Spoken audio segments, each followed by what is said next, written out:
Listen to what Steve Forbes had to say about the current administration's leadership on gas and oil. Quoting Steve Forbes right now.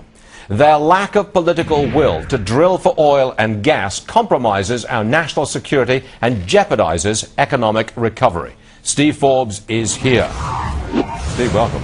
Good to be with you, Stuart. You compare President Obama to Jimmy Carter, don't you?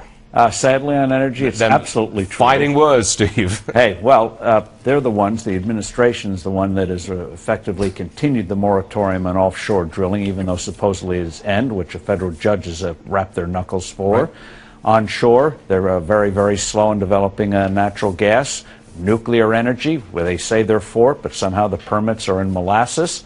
So you put it all together. We can produce far more oil, far more natural gas, more nuclear energy, coal, low sulfur coal. They're blocking that too. But what? Come on, why are they doing this? I mean, because I think they genuinely believe that we can go back to medieval times and have windmills. No. They truly believe we can have windmills, solar energy, and of course, as you know, that'll just take us back to a medieval economy. But they don't seem to connect to those dots. It must be because the environmentalists hold enormous power over this administration, and that's something I don't understand.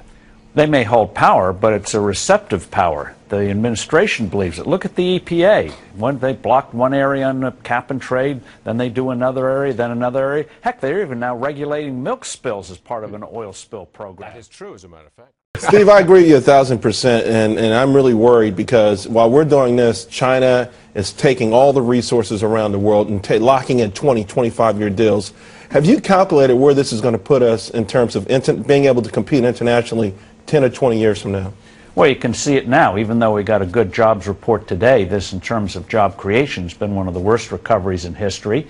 So you take a 10-year period, Asia's moving ahead. It's not just China. India's moving ahead. We're going to be putting huge costs on us unnecessarily, so we're going to become less competitive. Hello, guys. It's like putting a 50-pound weight on your baseball bat. It's not going to get you a lot of home runs. The Financial Times today reports that Brazil is now the 5th largest economy in the world. Brazil allows offshore drilling. Precisely. Hello. Precisely. And Austin Goolsbee was on this program 20 minutes ago. I put it to him, if you want to create jobs, good quality, high-paid jobs, just allow some more drilling in the Gulf.